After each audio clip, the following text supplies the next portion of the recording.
Hello dear students, आप सभी का स्वागत है यूट्यूब चैनल में। इस वीडियो में बात करने वाले हैं कि आप लोग कॉपी की फ़ोटो कॉपी और रीचेकिंग और मार्क्स वेरिफिकेशन कैसे करा सकते हो। क्लास 10th में हो या क्लास 12th में हो, दोनों की हम बात करने वाले हैं कैसे आपको कराना है और आपको कराने से फ़ायदा मिलेगा या फिर नहीं मिलेगा। कि आपके 4, 5, 6 नंबर या फिर 2-3 नंबर का इंक्रीज़ होते हैं या फिर नहीं होते हैं, हम आपको विद प्रूफ के साथ दिखाने वाले हैं। सबसे पहले हम बात करेंगे कि बहुत बच्चे क्या कर रहे हैं, इसमें दो स्टेप ले रहे हैं। पहला स्टेप जो बच्चे ले रहे हैं वो ले रहे हैं कि हम एनओएस की तरफ चले जाएं, एनओएस बोर्ड की तरफ चले जाएं और पास हो जाएंगे 100% और हमारा एडमिशन हो जाएगा। ठीक है, तो इस पे भी हमको रियलिटी आपको बताने वाले हैं। और दूसरे बच्चे क्या कर रहे हैं, सीबीएसई का कंपार्टमेंट एग्ज़ाम देने का सोच रहे हैं नेक्स्ट ईयर। ठीक है, और तीसरे बच्चे वो हैं जो बच्चे कॉपी का रीचेकिंग करवाना सोच रहे हैं। तो तीनों की हम बात करने वाले हैं, किसको क्या बेनिफिट मिलने वाला है, किसका इसमें बेनिफिट है, किसका इसमें लॉस होने वाला है। सबसे पहले हम बात कर लेंगे, आपको मैं थोड़ा सा आप इंटरव्यू के साथ बताना चाहूँगा, ओवरव्यू के साथ, जो कि आपका एनआईएस का है। एनआईएस की तरफ जो बच्चे जा रहे हैं जिनका एक सब्जेक्ट में कंपार्टमेंट लग गया है, ठीक है, किसी कारणवश लग गया है, कंपार्टमेंट लग गया है और एनआईएस का देना चाह रहे हैं, तो उनको मैं बता दूं, अगर आप स्टेप ले रहे हो तो आपके लिए बहुत ज़्यादा एक गलत है स्टेप। आप एनआईएस की तरफ अभी कतई भी मत जाइए। सबसे पहले अगर एक सब्जेक्ट में आपका कंपार्टमेंट लगा है तो आपको फरवरी से जो अप्रैल के बीच में एग्ज़ाम होने वाला है सीबीएसई का, उसको आप नेक्स्ट ईयर दीजिए। आप उसमें पास होइए और आप नेक्स्ट ईयर, ध्यान दीजिएगा, नेक्स्ट ईयर आप उसमें एडमिशन लीजिए सीबीएसई में। ठीक है, तो आपका क्लास 11th में हो जाएगा एडमिशन। 11th में कर लेना चाह रहे हो, ठीक है, तो 11th में भी एडमिशन हो जाएगा। अगर आप चाह रहे हो कि आप ग्रेजुएशन लेवल पे आप यूजी कोर्स करना चाहते हो तो उसमें भी आपका हो जाएगा। ठीक है, तो ये चीज़ें आपके लिए हम बता रहे हैं। क्लास 10th में अगर हो आप तो 11th में ले सकते हो एडमिशन नेक्स्ट ईयर, और अगर आप क्लास 12th में हो तो आप यूजी कोर्सेज में आप एडमिशन ले सकते हो नेक्स्ट ईयर। लेकिन आप सोच रहे हो कि हम एनआईएस बोर्ड से कर लेते हैं और इसी साल हम एडमिशन ले लेंगे, तो इसकी हम रियलिटी आपको थोड़ा बता देते हैं। तो एनआईएस से अगर करोगे आप, ठीक है, तो 1 अक्टूबर में आपका होता है एग्ज़ाम, अक्टूबर का एग्ज़ाम होगा। अक्टूबर में जो एग्ज़ाम होगा उसका रिजल्ट जो आता है वो दिसंबर में आता है। दिसंबर में ऐसा कोई इंस्टीट्यूट नहीं है, क्या कॉलेज क्या स्कूल, किसी इंस्टीट्यूट में एडमिशन नहीं होते हैं, सारे एडमिशन क्लोज हो जाते हैं, जो कि आपका है लास्ट सितंबर तक ही क्लोज हो जाते हैं सभी इंस्टीट्यूट में एडमिशन। बल्कि मैं बता दूं सारी सीटें फुल हो चुकी हैं हर इंस्टीट्यूट में, तो आपका एडमिशन मिलना बहुत मुश्किल अभी भी है। लेकिन अभी कुछ सीटें खाली रहती हैं, क्योंकि बच्चे जो कंपार्टमेंट होते हैं, सीबीएसई का रूल है कि कुछ सीटें खाली रखी जाती हैं जिसमें कि बच्चे जो कंपार्टमेंट में पास हुए हैं वो एडमिशन ले पाएँ। तो अभी तो एडमिशन आपको मिल जाता है, ठीक है, अगर आप सितंबर में अगस्त में एडमिशन लेते हो तो मिल जाता है आसानी से। लेकिन आप कहो दिसंबर में, तो दिसंबर में मुमकिन ही नहीं है आपको एडमिशन मिल जाए। तो ये चीज़ें हो गई आपको पहली चीज़, ठीक है ना, इसको मैंने बता दिया आपको। अब दूसरी चीज़ बात करते हैं, जो बच्चे स्टेप ले रहे हैं कंपार्टमेंट नेक्स्ट ईयर सीबीएसई का देना, ठीक है, कंपार्टमेंट एग्ज़ाम देना नेक्स्ट ईयर चाह रहे हैं बच्चे, उनका स्टेप बहुत अच्छा स्टेप है। इससे अच्छा कोई स्टेप ही नहीं, इनके लिए बेस्ट ऑप्शन सीबीएसई है और यही आपका आगे चल के अच्छा ऑप्शन है। तो आप एक साल वेस्ट नहीं होगा आपका, मात्र 6 से 8 महीने बचे हैं। आप पढ़ाई करके जो एक सब्जेक्ट में कंपार्टमेंट लगा है या 2 सब्जेक्ट में लगा कंपार्टमेंट, उसको आप क्लियर कीजिए और आपका नेक्स्ट ईयर एडमिशन 11th में हो जाएगा, और अगर 12th में हो तो आप यूजी कोर्स में हो जाएगा। वहीं हम बात करते हैं थर्ड स्टेप। थर्ड स्टेप जो बच्चे ले रहे हैं, काफ़ी ज़्यादा बच्चे वो रीचेकिंग करवा रहे हैं, रीचेकिंग करवा रहे हैं बच्चे कॉपियों की। तो उनका क्या स्टेप सही होगा, तो मैं बता दूं, अगर किसी के नंबर 1 या फिर 2 कम हैं और आप पासिंग रेंज से 1-2 नंबर से रह रहे हो, जैसे कि क्लास 10th में अगर किसी बच्चे के 32 नंबर आ गए हैं, सिर्फ 1 नंबर से बच्चा रह रहा है पासिंग की क्राइटेरिया को कंप्लीट करने में से, तो आप इसके लिए रीचेकिंग के स्टेप को लेना आपके लिए बेस्ट ऑप्शन रहेगा। क्योंकि आपका फिर 1 साल नहीं वेस्ट होके आप रीचेकिंग कराओगे तो उसमें आप पास हो सकते हो। लेकिन अगर यहीं पे अगर आपके 3 या 4 नंबर कम हैं, 3 नंबर कम है या 4 नंबर कम है या फिर 5 नंबर कम है या फिर 6 नंबर कम है, तो आप अगर रीचेकिंग कराते हो या फिर फ़ोटो कॉपी मंगवाते हो तो सिर्फ आपका जो पैसा है वो वेस्ट होगा और कुछ भी नहीं होने वाला है। आपके नंबर एक भी नहीं बढ़ेगा, मैं कह रहा हूँ सिंगल नंबर भी आपका नहीं इंक्रीज होगा अगर आप, ठीक है। तो ये चीज़ मैंने बता दी। अब आपको क्या करना, कैसे अप्लाई करना, हम इस चीज़ को आपको बता देते हैं। सबसे पहले सीबीएसई की ऑफिशियल वेबसाइट पे आ जाना है। ऑफिशियल वेबसाइट पे आ जाने के बाद आपको यहाँ पे मेन वेबसाइट दिखेगी, इसी पे आपको क्लिक कर देना है। सीबीएसई की मेन वेबसाइट पे क्लिक कर देना है। मेन वेबसाइट पे जब आप क्लिक कर दोगे तो उसके बाद आपको यहाँ पे बता दूँ, यहाँ पे आ रहा होगा वेरिफिकेशन प्रोसेस का ऑप्शन। आपके पास एक वेरिफिकेशन का प्रोसेस का ऑप्शन आ रहा है, इसी पे आपको सिंपली इस पर क्लिक कर दोगे तो आपके सामने यहाँ पे ऑप्शन आ जाएगा। जैसा कि आप लोग देख पा रहे होंगे, नोटिस लिखी हुई है, for photocopy of answer book, verification of marks and revaluation class 10 तो क्लास 12 सप्लीमेंट्री 2025, ठीक है। यानी कि 2025 का सप्लीमेंट्री का आपका जो वेरिफिकेशन ऑफ फोटो कॉपी का स्टेप है वो स्टार्ट हो चुका है। आपका प्रोसेस आपको कैसे करना है मैं आपको इस वीडियो में बताने वाला हूँ।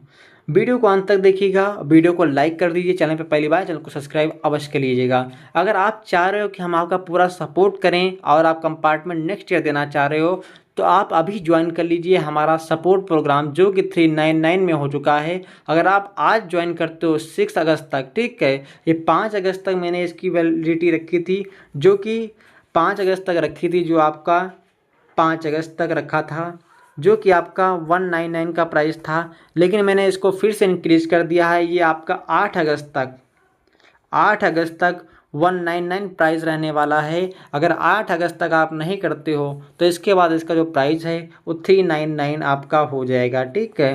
तो आपकी चॉइस है, आप चाह रहे हो पूरी साल में सपोर्ट करूँ, आपका हर चीज़ आपको गाइड करूँ, कैसे एग्ज़ाम देना है आपको, कैसे पेपर में आता है आपका क्वेश्चन, वो सब गाइड करूँ, तो आप ज्वाइन कर सकते हो, ठीक है। तो ये चीज़ें हो गई। अब बात करते हैं किस तरह आपको फोटोकॉपी के लिए अप्लाई करना है। तो यहाँ पे आपके पास ऑप्शन दिख रहा होगा click here to apply online, इसी पे आपको सिंपली क्लिक कर देना है। इस पर क्लिक कर दोगे तो आपके सामने यहाँ पे आ रहा होगा ऑप्शन, देखिए बहुत ध्यान से देखिएगा आप लोग। मैं बता दूँ एक चीज़, अगर आप फोटो कॉपी के लिए अप्लाई करते हो, यानी कि जो फर्स्ट स्टेप आंसर बुक का है और सेकंड स्टेप है वेरिफिकेशन का, थर्ड स्टेप है आपका रिवोल्यूशन का। ध्यान से बात को सुनिएगा, बहुत ध्यान से सुनिएगा। जो फर्स्ट स्टेप बच्चा कंप्लीट करेगा, यानी कि आप अगर फ़ोटो कॉपी मंगवा रहे हो कॉपी की, तो आप ध्यान दीजिएगा, फ़ोटो कॉपी अगर मंगवा रहे हो कॉपी की तभी आप वेरिफिकेशन के स्टेप पे जा सकते हो। अगर वेरिफिकेशन आप कराते हो तभी आप कॉपी की रीचेकिंग करा पाओगे। ऐसा नहीं है कि आप फ़ोटो कॉपी मंगवा लिए, ठीक है, उसके बाद आप सोच रहे हो कि फ़ोटो कॉपी मंगवाने के बाद सीधा हम कॉपी रीचेकिंग करवाएं, तो ऐसा बिल्कुल भी मुमकिन नहीं है और आपका पॉसिबल ही नहीं, ये नहीं हो पाएगा। आपको तीनों स्टेप से गुजरना पड़ेगा। पहला तो आंसर बुक आपकी आएगी, आप देख लेना कि आपके कितने आंसर सही हैं, क्या गलत किया है और कितने मार्क्स नहीं मिले हैं, वो चीज़ आप करा सकते हो, चैलेंज कर सकते हो। फिर उसका आपका मार्क्स वेरिफिकेशन होगा, यानी कि आपका जो मार्क्स है काउंटिंग में कहीं किसी से गड़बड़ी तो नहीं हुई है, तो उसका आपको कराना पड़ेगा स्टेप। और थर्ड स्टेप है आपका वेरिफिकेशन, यानी कि रिवोल्यूशन, आपका कॉपी दोबारा चेक होगी। उसके लिए मैं बता दूँ, पर क्वेश्चन आपको जो है उस 100 रुपीज़ पे करना पड़ेगा, ये फीस आपकी है। और क्लास 10th की बता दूं तो आपको आंसर बुक मंगाते हो तो इसका आपको 500 रुपये देना पड़ेगा। और क्लास 12th के आंसर बुक अगर मंगवाते हो तो यहाँ पे आपको बता दूं मैं, तो यहाँ पे आपको 700 रुपये देना पड़ेगा आंसर बुक की। तो ये आपकी प्राइस हो गई। अब अगर आप यहाँ पे वेरिफिकेशन मार्क्स कराते हो तो क्लास 12th में भी यहाँ 500 रुपये पड़ रहे हैं और क्लास 10th में भी यहाँ पे 500 रुपये पड़ रहे हैं आपको वेरिफिकेशन मार्क्स के। उसके बाद आता है रिवोल्यूशन, तो मैंने बता ही दिया आपको 100 रुपये पर क्वेश्चन आपको पड़ेगा। अगर आप 5 क्वेश्चन कराते हो तो आपको 500 रुपये देना पड़ेगा। तो ये सब स्टेप आपके हो चुके हैं। अब हम बात कर लेते हैं किस तरह अप्लाई करना। देखिए क्लास 10th का भी पोर्टल ओपन नहीं हुआ क्योंकि आज आपकी 6 अगस्त हो गई है, ठीक है। क्लास 12th का ओपन हो चुका है, लेकिन प्रोसेस बिल्कुल सेम ही होता है, क्लास 10th में हो या क्लास 12th में हो, दोनों का स्टेप बिल्कुल सेम होता है। तो हम सबसे पहले क्लास 12th का अप्लाई करने वाले हैं। इसी तरह 10th का भी अप्लाई होगा, 10th वाले बच्चे इसी को देख के अप्लाई कर लीजिएगा। अगर किसी को मुझसे अप्लाई करवाना है तो आप तुरंत ज्वाइन कीजिए सपोर्ट प्रोग्राम, मैं आपका अप्लाई कर दूंगा, आपको कोई दिक्कत नहीं होने वाली है, ठीक है। तो आपको सिंपली क्या करना है, यहाँ पे जो ऑप्शन दिख रहा है आपको, यहाँ पे दिख रहा है apply class 12th answer book, और यहाँ पे दिख रहा है apply class 10th answer book. 10th का ओपन होगा 8 अगस्त को, 10th का 8 अगस्त को ओपन होगा, 12th का ओपन हो चुका, तो 12th का मैं बता रहा हूँ। इसी तरह 10th का भी करना है आपको। सिंपली इसी पे हम क्लिक कर देते हैं। क्लिक कर देने के बाद आपके सामने कुछ ऐसा इंटरफेस ओपन हो जाएगा, जैसा कि आप लोग देख पा रहे होंगे। यहाँ पे फर्स्ट स्टेप में देखिए, यहाँ पे जो आपका पॉइंट है, ये बॉक्स है, इसमें क्या लिखा है, इंटर रोल नंबर। यहाँ पे आपको रोल नंबर फिल कर देना है। जो आपका सप्लीमेंट्री का एडमिट कार्ड था उसी का यहाँ पे रोल नंबर फिल करना। ये नहीं कि आपके मेन एग्ज़ाम का रोल नंबर फिल कर दो तो कुछ नहीं होने वाला, ठीक है। सप्लीमेंट्री एग्ज़ाम का रोल नंबर फिल कर देना है। यहाँ पे आपको एग्ज़ाम आपके स्कूल का कोड, देखिए स्कूल का कोड, अगर आप रेगुलर कैंडिडेट हो, ठीक है, तो स्कूल कोड फिल करना है। अगर प्राइवेट कैंडिडेट हो आप, ठीक है, तो आप में 5 टाइम 9 भरना होगा, ठीक है, तो ये आपका हो गया। और जो तीसरा स्टेप है, तीसरा बॉक्स दिया हुआ है, इसमें आपको क्या फिल करना है, सेंटर नंबर। सेंटर नंबर सभी के एडमिट कार्ड पे दिया होता है, जैसा कि आप लोग एडमिट कार्ड पे देख पा रहे स्क्रीन पे, ये आपका सेंटर नंबर है। इसको आपको यहाँ पे फिल करना है थर्ड स्टेप में। फोर्थ स्टेप में आपको क्या फिल करना है, यहाँ पे देख पा रहे admit card ID. Admit card ID आपके ये एडमिट कार्ड को जैसे शो कर रहा होगा आपके जैसे स्क्रीन पे, तो ये आपके सामने एडमिट कार्ड आईडी होती है, इसको आपको फिल करना होता है इसमें। उसके बाद आपको यहाँ पे प्रोसीड कर देने के बाद आपके सामने सारी डिटेल आपकी फेच हो जाएगी, ऑटोमेटिकली सीबीएसई फेच कर लेता है, ठीक है।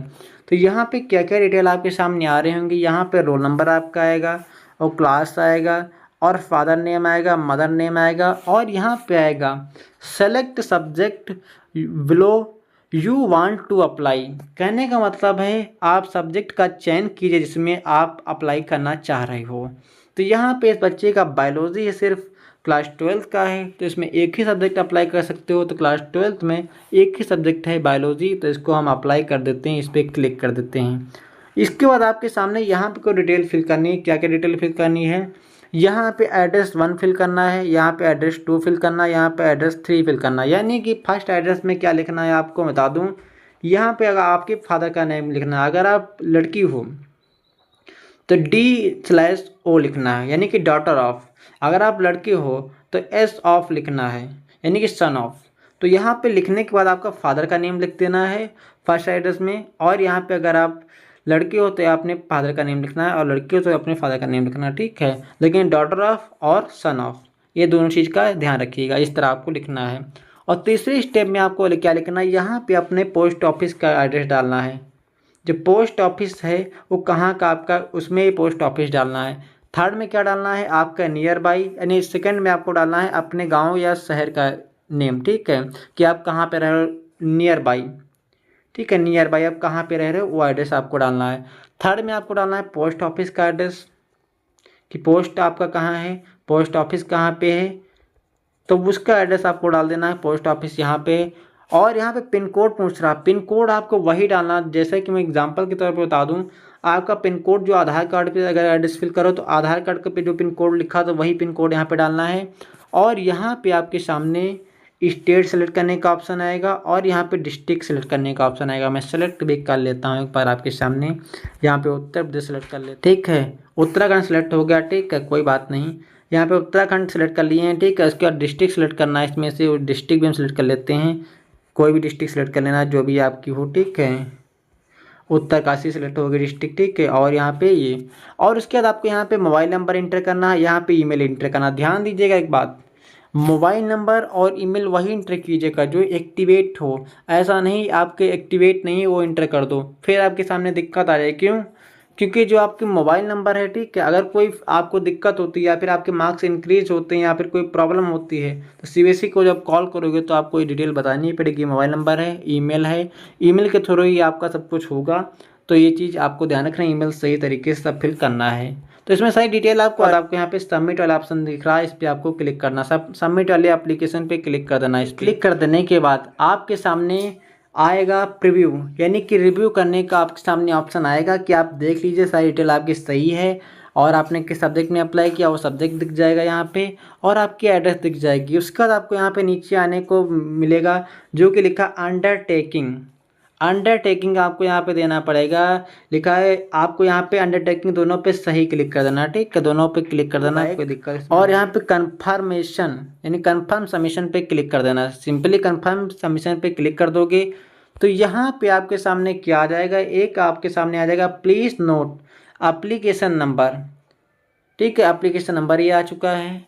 इसके बाद आपके आएगा to the use the further reference, यानी कि आप फर्दर रेफरेंस के लिए से यूज़ करना है आपको। जैसे कि आप पेमेंट करने का ऑप्शन आपके सामने आएगा, तो यहाँ पे पेमेंट वाले ऑप्शन पे क्लिक कर देते हैं। पेमेंट वाले ऑप्शन पे क्लिक कर देने के बाद यहाँ पे आपको सिंपली जो एप्लीकेशन नंबर जनरेट हुआ उसको करना है फिल यहाँ पे, और रोल नंबर को फिल करना है। उसके बाद प्रोसीड पे करना है क्लिक, और आपको जितना भी पेमेंट आपको लगने वाला है, यानी कि क्लास 12th होगा तो 700 रुपये लगने वाला है फ़ोटोकॉपी के लिए, और क्लास 10th है तो आपको बता दूँ 500 रुपये लगने वाला है। तो इतना पेमेंट कर देने के बाद आपकी फ़ोटोकॉपी कुछ दिन के बाद आपके पास यहाँ पे आएगा। यहाँ पे आएगा आपके पास चेक स्टेटस फीस का देख पाओगे कि आपका फीस सक्सेसफुली हो गया या फिर नहीं हो गया। ठीक है, उसके बाद यहाँ पे आएगा अप्लीकेशन स्टेटस आंसर बुक। यहाँ पे आप ट्रैक करना है कि आंसर बुक आपकी आई है कि नहीं आई। इस पर एप्लीकेशन नंबर डालना होगा आपके सामने, यहाँ पे एप्लीकेशन नंबर डालना होगा, रोल नंबर डालना होगा और एडमिट कार्ड आईडी डालना होगा। प्रोसीड करोगे तो आपके सामने ट्रैकिंग आईडी आ जाएगी, ट्रैक कर पाओगे कि आपके भी आई है या फिर नहीं आई है। जब भी आ जाएगी तो वहाँ पर डाउनलोड करने का ऑप्शन आ जाएगा, तो आप डाउनलोड कर पाओगे। तो ये स्टेप हो गया आपका सब कुछ, कैसे आपको अप्लाई करना है फ़ोटोकॉपी के लिए। ठीक है, जिसको भी अप्लाई करवाना है तो आप मुझसे भी अप्लाई कर सकते हो, जो कि आपको मैंने बता दिया। सपोर्ट प्रोग्राम है 199 का, इसमें आप ज्वाइन कीजिए, मैं आपका पूरा सपोर्ट करूँगा। 1 ईयर की पूरी वैलिडिटी है। फ़ोटोकॉपी मंगवाना हो या फिर कंपार्टमेंट के लिए फॉर्म अप्लाई करवाना हो, सब कुछ आप काम करके देंगे, तो आपको बिल्कुल भी परेशान होने की आवश्यकता नहीं है। सिंपली आप इसको ज्वाइन कीजिए और हमसे कनेक्ट कीजिए। ठीक है, मिलते हैं किसी और वीडियो में, तक जय हिंद,